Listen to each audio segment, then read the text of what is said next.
दोस्तों नमस्कार, मेरा नाम अमित सेठी, एक्स फार्मा एग्जीक्यूटिव श्रीगंगानगर से। और मेरा जन्म जो हुआ है वो राजस्थान के एक छोटे से शहर श्रीगंगानगर से हुआ है। और मैं बड़ी मिडिल क्लास फैमिली से बिलोंग करता हूँ। मेरे जो फादर हैं वो LIC के अंदर डेवलपमेंट ऑफिसर थे, अभी वो रिटायर हैं। और हम 2 भाई और 1 बहन है। और जो मेरा बचपन है बिल्कुल ही आप ये सोचिए कि मिडिल क्लास में से गुजरा। और कुछ ज्यादा सपने नहीं होते थे, कोई ज्यादा बड़े हमारे पास, क्योंकि पैसा नहीं था तो हमारे पास ड्रीम्स बहुत छोटे थे। तो इस तरह से हमने अपनी परवरिश शुरू करी, हमने अपना पढ़ाई लिखाई शुरू किया। मैं हिंदी मीडियम स्कूल से पढ़ा लिखा हूँ और मैंने ग्रेजुएशन करी। 1995 में मैंने ग्रेजुएशन कंप्लीट करी। उसके बाद मैंने लॉ भी करी। लेकिन मेरा जो ड्रीम था छोटा सा था, वो पहले तो मेरा ड्रीम था कि MBA करूं, फिर मेरा ड्रीम बना कि डॉक्टर बनूं। लेकिन मैं पढ़ाई में ज्यादा अव्वल नहीं था, मैं हमेशा सेकंड क्लास में ही पास होता था। खेलकूद में मेरा ज्यादा रुझान रहता था। तो मैंने 1995 में ग्रेजुएशन करते ही जॉब पे लग गया। एज ए मेडिकल रैप मैं जॉब पे लग गया। और जॉब में लगने के बाद जो सबके साथ होता है वही मेरे साथ होने लगा। सुबह काम, शाम को काम, रात को बस फैमिली के लिए टाइम नहीं, बस अपना काम काम काम। हमारा काम यूं ही चल रहा था। और 5 साल मैंने इसमें काम किया। और काम करने के बाद सन 2000 में मेरी शादी हो गई। और शादी होने के बाद फिर आपको पता है, जहां पे पहले टाइम नहीं था उसके बाद और टाइम की शॉर्टेज आने लगी। काम करते गए। और जैसा कि आप सभी को पता ही है कि दवा प्रतिनिधि का रोल क्या रहता है। हमारा रोल होता है डॉक्टर्स के पास जाना और उनको अपनी मेडिसिन के बारे में बताना। तो ऐसे ही मैं अपना काम करते करते डॉक्टर्स के पास गया। तो एक डॉक्टर ने मेरे को बिठा लिया और उसके बाद मेरे साथ उन्होंने कॉन्टैक्टिंग स्टार्ट करी और मेरे को घर पे इनवाइट किया। मैं घर पे चला गया, उन्होंने मेरे को बिजनेस प्लान बता दिया। अब जब बिजनेस प्लान बताया, और जो मेरी उस टाइम पे तनख्वाह हुई करती थी वो 5 से 7 हजार होती थी। तो मेरे को लगा कि मैं नहीं कर पाऊंगा, इतने पैसा मैं नहीं दे पाऊंगा। और मैंने उनसे जाते जाते पूछ लिया कि कौन सी कंपनी है, कहाँ की कंपनी है। तो उन्होंने मेरे को बोला अमेरिका की कंपनी है। मैंने उनको बोला कि चलो कल मैं सोच के आपको बताता हूँ। मैं घर पे आया। घर पे आके हमारे कुछ रिलेटिव्स हैं, मेरे ताया जी हैं, मेरी बुआ जी हैं, जो अमेरिका में ही रहती हैं। तो मैंने पापा से भी बात करी और पापा ने फोन पे मेरी अमेरिका में बात करवाई। और मैंने उनसे पूछा कि ये जो कंपनी है ये इसका स्टेटस क्या है। तो उन्होंने मेरे को जो बोला वो उन्होंने मेरे को बोल दिया कि ये तो वहां की भागी हुई कंपनी है, तो तू इन चक्रों में मत पड़ जाना। और मैंने सोचा कि चलो, ये मेरे ताया जी तो इतने सालों से, करीब 30 साल से वहां पे रह रहे हैं, उनको वहां का पता होगा। तो मैंने उनकी बात मान ली। तो हमारे क्या दवा प्रतिनिधि में हमारी एक लिस्ट होती है जिसको डॉक्टर लिस्ट बोलते हैं। तो उस डॉक्टर लिस्ट में से मैंने उस डॉक्टर का नाम हमेशा के लिए काट दिया। मैंने कहा ना रहेगा बांस, ना बजेगी बांसुरी, ना उनकी कॉल करने जाऊंगा और ना वो मेरे को ज्वाइन करा पाएंगे। तो इस तरीके से मैंने उनका नाम लिस्ट में से काट दिया और मेरी फिर वापस से अपनी नौकरी शुरू हो गई। तो 2001, 2002, 2003, 2004 में मेरी कंपनी बंद हो गई। फिर मैं फ्रेंचाइजी में अपनी एक कंपनी लेके आया, 2 साल उसमें काम किया, वो कंपनी भी बंद हो गई। फिर उसके बाद 2008 में करीब ऐसे चलते चलते 2008 में मैंने अपनी कंपनी खुद की लॉन्च करी। जब और लॉन्च करने के बाद वहां पे मैंने एक जो प्रोडक्ट बनाया, वो एक प्रोडक्ट ऐसा बन गया कि जो गंगानगर की मैंने जो लिस्ट बनाई थी, उस लिस्ट में, डॉक्टर की लिस्ट में, वही डॉक्टर का नाम वापस मैंने डाल दिया।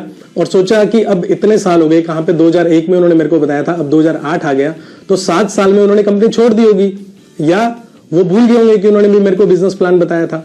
तो मैं 2008 में वापस उनके पास चला गया। और जब मैं उनके पास गया, जाके मैंने उनको अपना प्रोडक्ट बताया, तो उन्होंने मेरा प्रोडक्ट लिखना शुरू कर दिया। करीब 1-2 महीने तक उन्होंने मेरा प्रोडक्ट लिखा। लिखने के बाद फिर उन्होंने मेरे को वापस कॉल किया। मैं उनके घर पे गया, उन्होंने जाके मेरे को वही वापस बिजनेस प्लान बता दिया। अब देखिए, उन्होंने अपना काम नहीं छोड़ा, उन्होंने मेरे को वापस बिजनेस प्लान बताया। लेकिन इस समय कंडीशन कुछ अलग थी।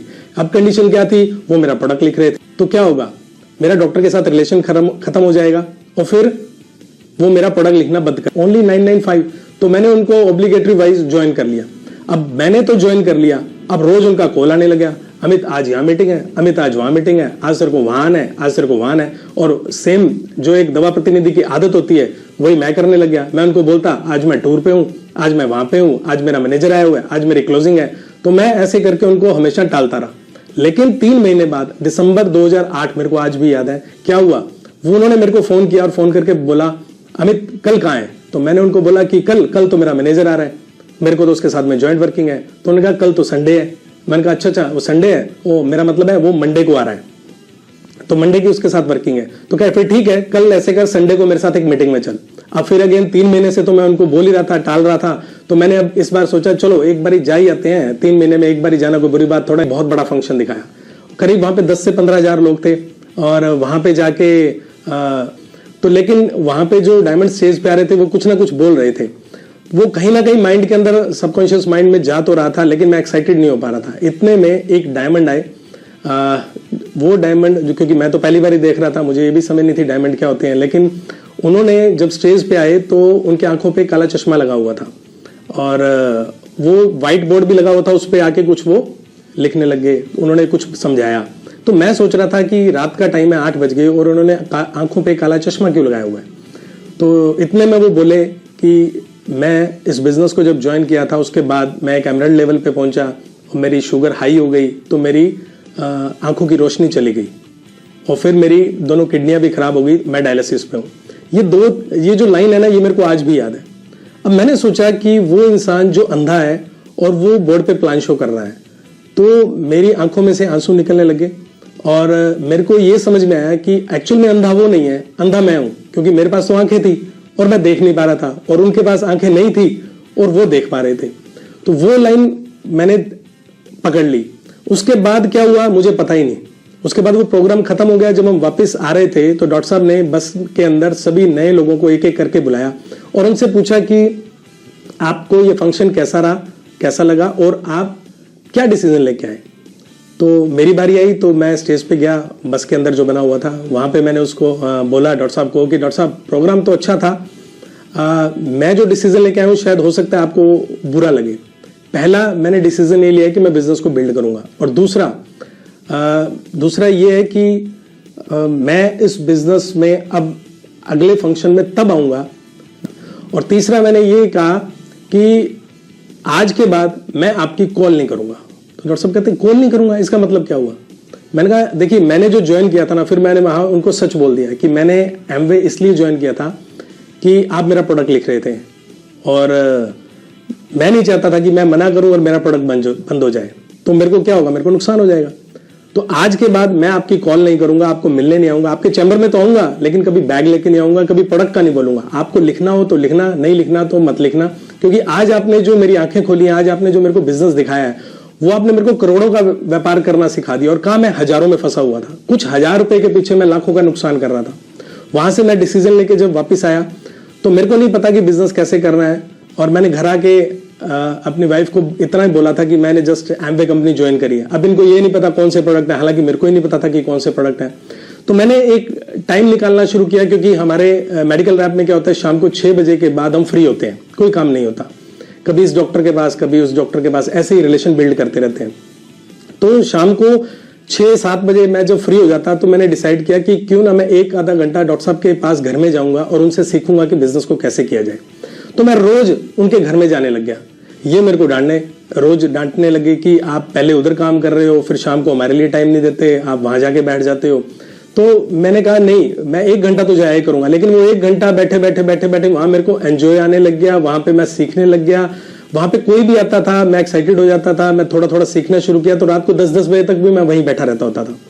तो इस तरह से करके मेरी बिजनेस की शुरुआत हुई और जनवरी 2009 के अंदर मैंने बिजनेस को पैशनेटली करना शुरू कर दिया। बाद लगातार, क्योंकि यहाँ से फंक्शन हमेशा बाहर होते थे, कभी चंडीगढ़, कभी लुधियाना, कबी दिल्ली, और हमारी बस हमेशा लेट पहुंचती थी। हमेशा हम खड़े होकर फंक्शन देखते थे या नीचे बैठ के देखते थे।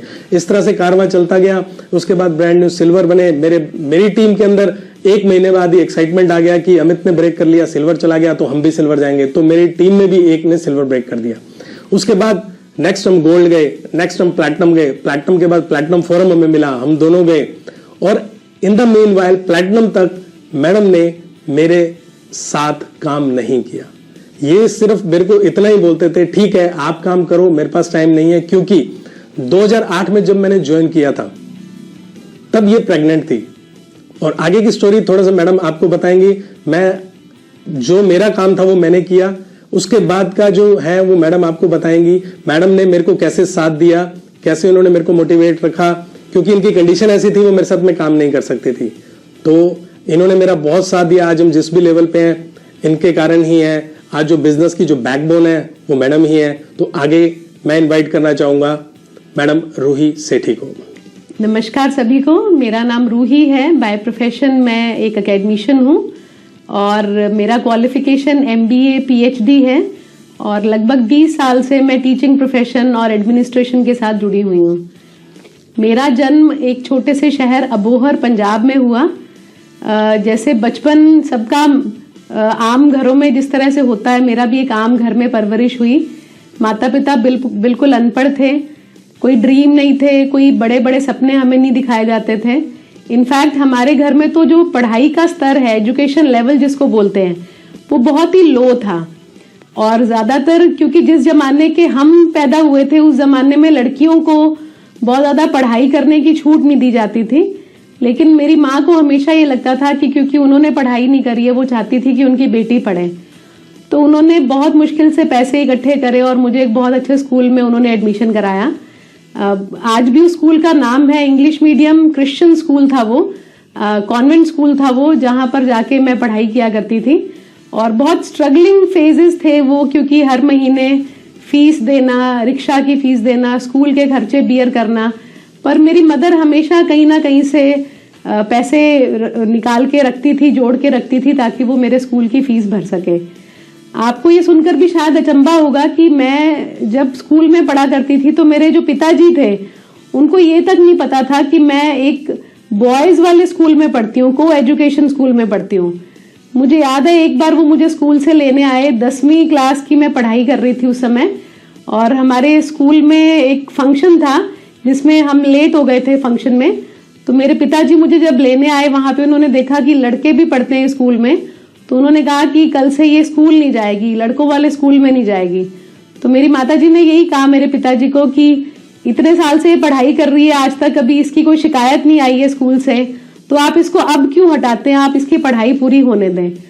तो इस तरह से बहुत ही स्ट्रगलिंग फेस रहे हैं हमारे। और फिर बहुत छोटी एज में मेरे जो फादर थे उनको कार्डियक प्रॉब्लम थी, हार्ट की प्रॉब्लम थी, और उनको जब मैं 10वीं क्लास में थी तो हार्ट की सर्जरी उनकी हुई। तो घर में जितना भी बचत थी वो उनकी सर्जरी में लग गई और बहुत मुश्किल से घर का गुजारा चल रहा था। परंतु ड्रीम्स वाली जो चीज थी वो कभी भी हमारे अंदर घर में या हमारे माता पिता के द्वारा हमें नहीं डाली गई। स्ट्रगलिंग फेज में हमारा बचपन बीता, कॉलेज भी किसी तरह से पूरा करा, और लगभग कॉलेज खत्म करते करते में मेरी शादी हो गई थी।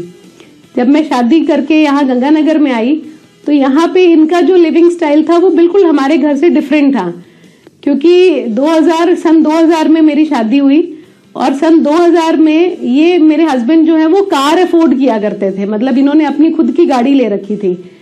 और मुझे बहुत खुशी होती थी ये देख के कि कितना अच्छा लाइफस्टाइल है। अपने घर में तो मैं कभी शाम को घर से बाहर भी नहीं निकली थी, रात कैसी होती है, रात की रोशनी कैसे होती है मैंने नहीं देखी थी। लेकिन यहाँ पर शादी होने के जस्ट दूसरे दिन बाद ही हम घूमने के लिए गोवा चले गए, और वो भी बाय एयर। तो अच्छा लगता था, एक बंदिशों में जो एक लड़की बड़ी होती है और अचानक से उसे इतना कुछ मिल जाता है तो उसको तो ऐसे लगता है जैसे पूरी दुनिया ही उसकी मुट्ठी में आ गई है।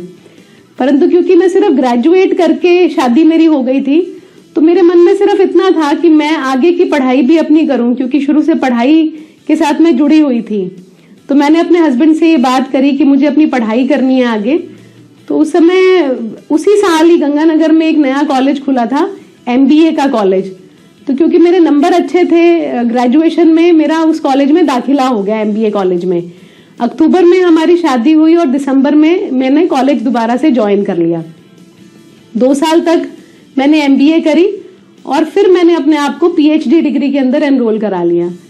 इन बिटवीन मेरी एक बड़ी बेटी जो है वो पैदा हुई 2002 के अंदर, और जिंदगी अच्छी चल रही थी। मैं जॉब में अच्छा MBA करते ही मुझे जॉब भी ऑफर हो गई, मैंने जॉब करनी शुरू कर दी और अच्छा चल रहा था सब। बच्ची थी, घर अपना था, हस्बैंड क्योंकि शुरू से ड्रीमर थे तो उन्होंने इनकम भी अपने लिए एक अच्छा सोर्स क्रिएट कर रखा था इनकम का, और मुझे भी क्योंकि जॉब ऑफर हो गई थी तो मैं भी जॉब कर रही थी और दोनों मिलकर अच्छा एक इनकम कमा रहे थे। ऐसा लग रहा था कि सब सपने अब पूरे हो रहे हैं।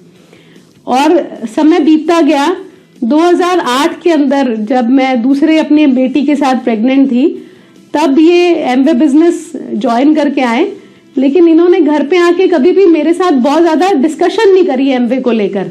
इन्होंने कभी ऐसा नहीं बताया कि मैंने बिजनेस ज्वाइन करा है, इससे पैसा आता है। बस थोड़ा हिंट दिया कि मैंने ऐसे ऐसे करके कोई कंपनी ज्वाइन करी है। ये कंपनी का नाम एमवे था और एमवे के कुछ प्रोडक्ट्स आते हैं न्यूट्रिशन के, जब मैं प्रेग्नेंट हुई तो मेरी डॉक्टर ने मुझे कहा कि आप ऐसे करके अगर अफोर्ड कर सकते हैं तो आप आयरन, कैल्शियम, ये सब दवाइयाँ जो प्रोडक्ट्स हैं वो न्यूट्रिशन के एम्बे के लीजिए। तो मैं इनसे कहने की बजाय, मेरे पड़ोस में कोई एम्बे डिस्ट्रीब्यूटर थे, मैंने उनसे कहा कि भाभी आप मुझे आयरन, कैल्शियम एम्बे का मंगा दीजिए। तो इस तरह से देखिए मेरी शुरुआत, जो मेरा एक एसोसिएशन है एम्बे का, वो घर से ना होकर घर पे ज्वाइन करा हुआ था। इनके पास अपना डिस्ट्रीब्यूटरशिप था, लेकिन मैं बाहर से प्रोडक्ट्स ऑर्डर किया करती थी। तो मैं यहाँ पे एक मैसेज देना चाहूंगी कि अगर हमारे इंडियन कल्चर में बहुत बार ऐसा होता है कि हस्बैंड कुछ काम करते हैं तो अपनी वाइफ को उस काम से दूर रखते हैं, कई बार इन्वॉल्व नहीं करते हैं। तो अगर हस्बैंड अपने घर पे सबसे पहले तो ये चीज शेयर करेंगे कि क्या कंसेप्ट है, क्या बिजनेस है, क्या प्रोडक्ट्स हैं, कैसे पैसा आता है, तो हो सकता है जो लेडीज हैं वो जल्दी एसोसिएटेड हो जाए बिजनेस के साथ। ठीक है जी, कोई बात नहीं, मेरी प्रोडक्ट्स आ गए घर पे और 2009 में मेरी बेटी का जन्म हुआ और उस समय हम एम्बे बिजनेस में ही थे, क्योंकि 2008 की हमारी ज्वाइनिंग है, परंतु 2008 के अंदर कोई मैं तो विशेष काम कर ही नहीं पाई, मैं प्रेग्नेंट थी उस समय पे। 2009 में जब मेरी बिटिया पैदा हो गई तो मैं फिर से बिजी हो गई बच्चे के साथ, और मैंने 3 महीने के बाद जॉब भी जब रीज्वाइन कर ली तो मेरी जॉब भी थी और मेरे 2 बच्चे भी थे। तो मेरे पास एक बहुत बड़ा एक्सक्यूज था कि मैं आपके साथ कोई और काम या जॉब के अलावा अगर आप मुझे कहीं जाने आने के लिए कहते हैं तो मैं बिल्कुल भी समय उसके लिए नहीं निकालूंगी।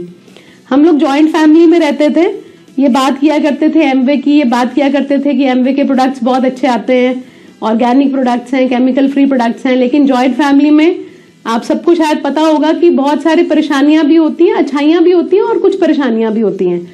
तो जॉइंट फैमिली एक्सेप्टेंस नहीं देती थी, महंगे हैं प्रोडक्ट कहकर, वो हमेशा रिजेक्ट कर देती थी, इग्नोर कर देती थी कि बाजार से जो सामान आता है हम उसी को ही इस्तेमाल करेंगे, ये आपके महंगे वाले प्रोडक्ट हम यूज नहीं करेंगे। और मेरे भी बच्चे छोटे थे तो मैंने भी बहुत ज्यादा कभी फोर्स नहीं करा। और जैसे आपको सेठी जी ने अभी बताया कि जब ये 2009 में डॉक्टर साहब के घर जाया करते थे, शुरू में 1 घंटा वहां बैठते थे, फिर 2 घंटे, 4 घंटे, तो इनकी लगभग सारी शाम डॉक्टर साहब के घर पे निकलती थी, जो हमारी अपलाइन है। और मेरे को क्योंकि उस समय बच्चे छोटे थे तो इनकी शाम को जरूरत हुआ करती थी कि ये मेरी कुछ मदद करें, पर ये कभी भी मेरे पास अवेलेबल नहीं थे शाम के वक्त। आप सोचें जब एक लेडी को जरूरत होती है अपने हस्बैंड की, तो उस समय अगर हस्बैंड साथ ना दे तो मुझे चिढ़ मचने लग गई थी एम्बे बिजनेस से। मुझे ऐसे लगता था कि जो आप एक काम कर रहे हैं बहुत है, मैं नौकरी कर रही हूँ, आप अपना काम कर रहे हैं, हम दोनों मिलकर जब अच्छा कमा रहे हैं तो तीसरे काम की हमें जरूरत नहीं है। तो ऐसे करके, परंतु ये अपनी जिद के शुरू से ही पक्के रहे हैं, इन्होंने बिजनेस को नहीं छोड़ा, ये बिजनेस करते रहे, परंतु मुझे कभी भी इन्होंने इन्वॉल्व नहीं करा। इन्वॉल्व इसलिए नहीं करा क्योंकि मेरी इच्छा ही नहीं थी कभी इन्वॉल्व होने की। ये मेरे से बात करते थे और मेरी बात में करंट आता था, मेरे मुंह से जो मेरी वाणी है, मेरी बोली है ना, वो ऐसी होती थी कि बस आप दूर ही हो जाओ, मेरे से इस टॉपिक पर बात नहीं करें। अच्छी बात ये रही कि घर के अंदर एक वातावरण बनना शुरू हो गया, क्योंकि ग्रुप बनना शुरू हुआ तो लोग भी आने शुरू हो गए और माहौल भी एम्बे का हमारे घर में धीरे धीरे बनना शुरू हो गया। बुक्स के माध्यम से, सीडीज के माध्यम से, वो सीडी बजती कमरे में होती थी लेकिन उसकी आवाज जो है वो धीरे धीरे मेरे कानों में आती थी, और आवाज कानों में आने से मुझे भी नहीं पता लगा कि कब मैं एम्बे बिजनेस के प्रति पॉजिटिव होनी शुरू हो गई, कब मैं जो एक हमेशा चिड़चिड़ी रहने वाली एक लेडी थी जिसको हमेशा कमियां ही नजर आती थी एम्बे में, वो चीजें अब मुझे अच्छी लगने शुरू हो गई, मुझे एम्बे की बातें अच्छी लगनी शुरू हो गई।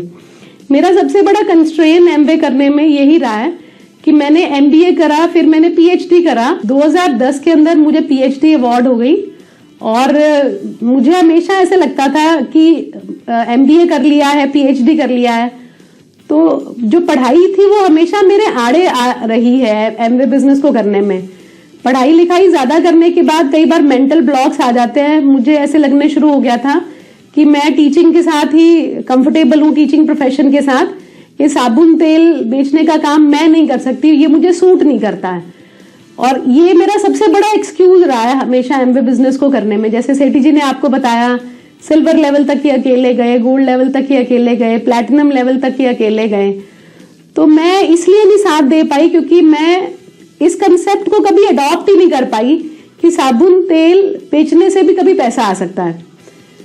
ये कर रहे थे काम, और मैं हमेशा इनको लड़ाइयां ही होती थी हमारे घर में एमवे बिजनेस को ना करने के। मेरे पास हजारों कारण थे, और ये शाम को क्योंकि अपलाइन के घर में रहा करते थे तो मुझे अपलाइन से भी चिढ़ मचनी शुरू हो गई थी कि वो सारा दिन बिठाए रखते हैं, उनको पता नहीं क्यों एक शब्द हम यूज करते हैं ना, मुझे अपलाइन ऐसा लगता था कि जैसे ये हमारे अच्छे खासे संबंधों को खत्म करने में लगी हुई है, हस्बैंड वाइफ के बीच में ये दरार डाल रही है। तो ऐसी फीलिंग मुझे आया करती थी। और उस दौरान हमारी जो अपलाइन है उनका एक ALS फॉरेन ट्रिप क्वालिफाई हुआ था, और वो उस ट्रिप पे जा रहे थे, तो मुझे बहुत खुशी हुई कि वो जा रहे हैं। मुझे ऐसे लगता था कम से कम ये जो हफ्ता वो बाहर जा रहे हैं, तो वो एक हफ्ता कम से कम ये घर पे टाइम पे आएंगे और हम लोगों को टाइम देंगे। देखिए, ये मेरी सोच थी, जब तक मैं इस कंसेप्ट को समझी नहीं थी, जब तक मुझे ये पता नहीं था कि एमवे बिजनेस क्या है और ये हमें क्या दे सकता है। एक अच्छा वातावरण रहा घर के अंदर, बुक सीडीज का माहौल रहा, एक गाना भी है ना, ना करते प्यार तुम्ही से कर बैठे, तो वही चीज मेरी भी रही है इस जर्नी में। मैं भी ना करते प्यार एमवे से कर बैठी, माहौल की वजह से, एसोसिएशन की वजह से, सिस्टम की वजह से, संगत की वजह से। तो धीरे धीरे इच्छा नहीं होती थी, फिर भी मीटिंग्स में जाती थी हस्बैंड को थोड़ा सपोर्ट करने के लिए। और अच्छी बात ये, सपोर्ट करने के पीछे कारण क्या था? कारण ये था कि पैसा आना शुरू हो गया था, और जो पैसा है ना जी, वो सबसे ज्यादा मोटिवेट करता है। क्योंकि ये बिजनेस, मुझे भी नहीं पता चला कब ये आपका बिजनेस, मतलब ये तुम्हारा बिजनेस है, तुम ही संभालो, तुम्हारे से ये हमारा बिजनेस हो गया, और हमारे से ये मेरा बिजनेस हो गया। मुझे ऐसे लगने शुरू हुआ कि अरे इसमें तो बहुत अच्छे पैसे आते हैं, और इन पैसों से हम अपनी जिंदगी में बहुत बड़े बड़े जो अपने ड्रीम्स है वो पूरे कर सकते हैं। हमारा जो पहला ट्रिप क्वालिफाई हुआ, platinum forum Delhi Eros hotel के अंदर हम रुके। वो बहुत ही बढ़िया होटल, 5 स्टार होटल था। पहली बार हम 5 स्टार होटल में गए, और जैसे सीडीज में हम सुना करते थे कि लोग कैसे एंजॉय करते हैं 5 स्टार होटल्स में जाकर, मुझे तो पहली बार जब मैं 5 स्टार होटल में गई तो मुझे डर लगा, क्योंकि इससे पहले कभी देखा नहीं था 5 स्टार होटल कैसा होता है, वहां पर क्या एटिकेट्स आपको दिखाने होते हैं, खाना कैसे खाना होता है। तो मैं कंफर्टेबल कभी नहीं थी बाहर। जब फॉरेन ट्रिप्स पे भी हम गए पहली बार, हमारा पहला जो फॉरेन ट्रिप क्वालिफाई हुआ ऑस्ट्रेलिया में हुआ, तो मैं कंफर्टेबल कभी भी नहीं थी, क्योंकि मुझे डर लगा करता था। आप पढ़ाई लिखाई करके ना अपने आसपास एक सोफिस्टिकेटेड सी दीवार खड़ी कर लेते हैं, पर अंदर से आप क्या हैं, क्या सोचते हैं, आप अंदर से कई बार खोखले होते हैं। तो एमवे बिजनेस में आने के बाद हमने प्रैक्टिकली जीना शुरू करा, लाइफ को प्रैक्टिकली एंजॉय करना शुरू करा, उन चीजों को, उन जो सपने हम सोचा करते थे हमारे लिए कि कभी पूरे होंगे, वो सब चीजें हमें जब मिलनी शुरू हुई तो फिर धीरे धीरे हमें मजे आने शुरू हो गए, और पैसा तो आ ही रहा था। प्लैटिनम तक इन्होंने बिजनेस अकेले बिल्ड करा। फाउंडर प्लैटिनम ऑनवर्ड्स जो मेरा सपोर्ट रहा, वो 100% सपोर्ट रहा इस बिजनेस के लिए। मैंने खुद चार्ज लिया बिजनेस का, मैं खुद प्लान शो करा करती थी, मैं खुद डेमोन्स्ट्रेशंस के लिए जाया करती थी। मेरे बच्चे अभी भी छोटे थे, लेकिन फिर भी मैंने अपने बिजनेस को कभी इग्नोर नहीं करा, मैंने इसको भी प्रायोरिटी बना के रखा। और मैं यहाँ पे जितने भी लोग हमें सुन रहे हैं उनको ये रिक्वेस्ट करूंगी कि आपके जो भी एक्सक्यूज रहे हैं, आप कितनी भी नेगेटिव अप्रोच रखते हैं, जैसे मैंने आपको शुरू से लेके जितनी भी बातें बताई, मैं कभी भी पॉजिटिव नहीं थी एमवे बिजनेस को लेकर, मैं कभी भी एमवे बिजनेस करना नहीं चाहती थी, लेकिन माहौल जो था उसने मुझे कब बदला मुझे भी नहीं पता चला। और जब सपने पूरे होने शुरू हुए, छोटे सपने, तो एक आस, एक फेथ आना शुरू हुआ कि अगर छोटी चीजें हमें मिल रही है तो बड़ी भी मिलेंगी। तो फिर से मैं यहाँ रिक्वेस्ट करना चाहूंगी हर किसी से कि आप अगर इस बिजनेस के साथ कनेक्ट हो गए हैं तो आप इसको समझें कि ये बिजनेस क्या है, आप अंडरस्टैंड करें, और फिर आप देखें कि कैसे आप इस बिजनेस के अंदर अपना समय डालेंगे, कैसे समय निकालेंगे पहले तो, और किस तरह से समय डालेंगे ताकि आज जो आप समय डाल रहे हैं, कल वो समय आपके लिए आपके सारे सपनों को पूरा करने की हिम्मत रखता है। आगे बिजनेस किस तरह से बिल्ड हुआ, मैं अब अपने हस्बैंड को यहाँ पे दोबारा से इंट्रोड्यूस करना चाहूंगी, वो आपको बताएंगे कि किस तरह से उन्होंने इस बिजनेस को बिल्ड करा। जैसे कि इन्होंने सारा कुछ वैसे तो क्लियर कर ही दिया है, पर मैं थोड़ा सा और चीज ऐड करना चाहूंगा कि देखिए, मैं बचपन से ड्रीमर रहा हूं, और मेरे पापा एक बारी मेरे ताया जी को मिलने अमेरिका गए थे, तब मैं 3-4 साल का हुआ करता था और मैं उनको वापस लेने के लिए मैं और मेरी मम्मी दोनों दिल्ली एयरपोर्ट पे गए थे। तब मैंने बचपन में पहली बार, मेरे ख्याल से 4 साल की एज होगी, उस टाइम पहली बार मैंने एरोप्लेन देखा था। तो वो मेरे कहीं ना कहीं सबकॉन्शियस माइंड में चला गया कि मेरे को भी हवाई जहाज की यात्रा करनी है। और फिर जब मेरे पापा आए थे तो मेरे लिए छोटे छोटे कारों वाले खिलौने लेके आए थे। छोटी सी स्पोर्ट्स मॉडल कार होती थी इतनी सी, तब उस वक्त इंडिया में सिर्फ 2 ही कारें चलती थी, फिएट और एम्बेसडर। लेकिन वो जो कार लेके आए थे वो स्पोर्ट्स मॉडल होती थी। मैं सारा दिन उस स्पोर्ट्स मॉडल कार को चलाता रहता था और ये सोचता था कि एक दिन मेरे पास भी आएगी। अब देखिए 1995 में जब मैं बिजनेस के अंदर आया, मैंने अपना नौकरी के अंदर आया, तो मैंने सबसे पहले मेरा जो ड्रीम बना था वो ये था कि मेरी शादी होगी ना तो वो मेरी कार पे होगी, मैं अपनी खुद की कार लेके आऊंगा। तो मैंने इतनी मेहनत करी जॉब के अंदर, 1995 से लेकर 1998 में मैं अपनी खुद की सेकंड हैंड कार लेके आया, क्योंकि नए के लिए तो पैसे नहीं थे। तो सेकंड हैंड कार कौन सी लाया? छोटी कार नहीं लाया, बड़ी कार लेके आया। उस टाइम पे एक ही बड़ी कार चलती होती थी, मारुति की एस्टीम कार, वो मैं लेके आया और उसी पे शादी करके मैं डोली को घर लेके आया, है ना। तो अब मेरा ड्रीम ये था कि अब सेकंड हैंड कार से, क्योंकि सेकंड हैंड वो कार खराब हो गई, फिर मुझको किसी कारणवश उसको बेचना पड़ा, तो मैंने नई कार ली 2007 के अंदर, पहली एल्टो कार ली। और वो भी कार लेने के लिए जो 3-3.5 लाख की कार थी, मेरे पास पैसे नहीं होते थे, मैंने इधर उधर से लोन लिया और 25,000 रुपया सिर्फ एडवांस में दिया। मैं ये क्यों बता रहा हूँ? ये इसलिए बता रहा हूँ कि 95 से काम करते करते 2007 तक मेरे पास 25,000 रुपये भी कैश नहीं थे कि मैं उसको डिपॉजिट करा के अच्छी सी गाड़ी ले सकूं। तो 2007 में मैंने वो एल्टो कार ली। फिर मैंने काम शुरू किया, 2008 में मैंने एमवे ज्वाइन कर ली, उसके बाद मैं सिल्वर, गोल्ड, प्लैटिनम गया। मैंने इतना काम किया कि 2000 प्लैटिनम बनते ही, और जब मैं फाउंडर प्लैटिनम की रेस में था, तब मैंने हुंडई की वर्ना कार जो करीब 12 लाख रुपए की थी वो मैंने ली, नई कार ली। अब एल्टो से उस पे जब वर्ना पे आया तो मेरे को खुद को एक विश्वास हो गया कि नहीं, अगर एमवे करने के बाद अगर इतना कुछ चेंज हो सकता है तो लोग, अगर मैं लोगों को बताऊंगा तो लोगों की भी तो गाड़ियां चेंज होंगी, लोगों के भी तो घर चेंज होंगे, उनको भी तो पैसा आएगा। तो मेरे लिए बहुत अच्छा रहा। फिर मैंने और काम किया। 2012 में मैं पहला ALS मिला, मेलबर्न ऑस्ट्रेलिया गए वहां पे जाके लीडर्स से मिले, घूमे। हमारी फैमिली में कोई भी आज तक कभी ऑस्ट्रेलिया में नहीं गया था, लेकिन हम पहली बार जब ऑस्ट्रेलिया गए वो भी फ्री ऑफ कॉस्ट, आना जाना खाना पीना रहना सब फ्री, तो बहुत मजा आया। तो एक ड्रीम से दूसरा ड्रीम बनता है। फिर नेक्स्ट जो हमारा ड्रीम था पेरिस जाने का, वो पेरिस में भी हम गए। फिर उसके बाद हमने जितने भी ALS आते गए वो सारे के सारे हम क्वालिफाई करते गए। साथ साथ हम टीम के ऊपर काम कर रहे थे, पैशनेट होके काम कर रहे थे। और ऐसे चलते चलते 2012 में जब फाउंडर गया तो उसके बाद एक ही ड्रीम बना था कि एमरल्ड जाना है। अब एमरल्ड के लिए गोल तो लगा दिया, लेकिन थोड़ा सा कंफर्टेबल जोन में चले गए। फाउंडर प्लैटिनम हर साल मेंटेन हो रहा था, हर साल हम फॉरेन ट्रिप ले रहे थे, पैसा अच्छा आने लग गया था, फार्मा से अच्छा आ रहा था, इसके कॉलेज से पैसा अच्छा आ रहा था। तो मेरे को लगा ही नहीं कि हमें कुछ और करना चाहिए।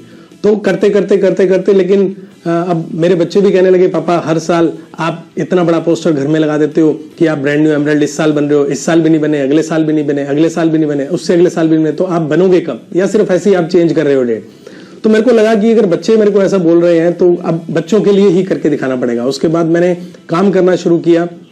मैंने इतना डट के मेहनत करी अपनी पहली टीम के ऊपर, दूसरी टीम और तीसरी टीम को साथ लेकर के काम करना शुरू किया।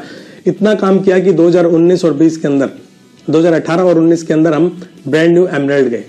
अब ब्रांड न्यू एमरल्ड गए तो उसमें पैसा बहुत आता है, आप सभी को पता है। तो पैसा जब आया तो और फेथ बढ़ गया, रिकॉग्निशन बढ़ गई। तो उसके बाद कोविड का टाइम आ गया। कोविड में बिजनेस सभी का डाउन गया, मेरा भी बिजनेस डाउन गया, लेकिन फिर हमने हिम्मत नहीं हारी, फिर पैशनेट होकर लग गए। हमने अंताल्या ट्रिप क्वालिफाई किया, टर्की का ट्रिप क्वालिफाई किया, सारे ट्रिप क्वालिफाई किए। लेकिन फिर मेरा ड्रीम तो वही था कि बड़ी कार लेके आनी है, बड़ी कार लेके आनी है और एमरल्ड को रिक्वालिफाई करना है। तो हमने अपने लिए एक टारगेट रखा कि रिक्वालिफाई करेंगे और बड़ी गाड़ी लेके आएंगे हम। लेकिन वही चीज कि जब आप एक डिसीजन लेते हो और काम करना शुरू करते हो तो परिस्थितियां आपके अगेंस्ट हो जाती हैं कई बार। तो चैलेंजेस बहुत आए। चैलेंजेस बताने के लिए मैं यहाँ नहीं आया, मैं सिर्फ होप दिलाने आया हूँ कि चैलेंजेस जितने मर्जी हो आप उनको ओवरकम करके आगे जा सकते हैं। तो मैंने उसी साल अपना टारगेट कंप्लीट किया और एक ब्रांड न्यू कार जो मेरी ड्रीम कार थी, जिसको मैंने पोस्टर 3 साल से अपने कमरे में लगा रखा था, वो लेके आया। और मेरे पूरे खानदान के अंदर ऐसी गाड़ी आज तक किसी ने भी नहीं खरीदी जिसकी कॉस्ट करीब 25 लाख रुपए। अब सोचिए 25 लाख की, कहां पे मेरे पास 25,000 रुपए नहीं थे एक अल्टो गाड़ी के लिए और कहां पे मैं ये वाली गाड़ी लेके आया। यहां पे मैं आपको एक होप देना चाहता हूं कि आप अभी जिस भी लेवल पर हैं, अगर आपके पास एक सपना है, अगर आप काम कर रहे हैं और राइट डायरेक्शन में काम कर रहे हैं, तो आपको आपकी मंजिल तक जाने से कोई भी नहीं रोक सकता है। अब एमवे में पैसा कब आया? मैं जब सिल्वर गया था तब 35,000 का मेरे को चेक मिला था, लेकिन आज कोर प्लस आने के बाद में जो इंसान सिल्वर जा रहा है, आज उसको चेक 80,000 से लेकर के 1.5 लाख रुपए तक का चेक आ रहा है। आप देखिए कितना पैसा बढ़ चुका है। कोर प्लस आने के बाद पूरी टीम में मोमेंटम आ चुका है ना। BFI, BBI और ये CSI, इनके द्वारा टीम में हजारों नए लोग आ रहे हैं जो BFI के लिए फाइट कर रहे हैं, BBI के लिए फाइट कर रहे हैं। मेरी टीम में इसी साल में एक फाउंडर प्लैटिनम जा रहे हैं नए, 2 फाउंडर प्लैटिनम पहले ही हैं। कितने प्लैटिनम है, कितने गोल्ड है, सिल्वर है, बहुत सारे, बहुत बड़ी टीम हो चुकी है।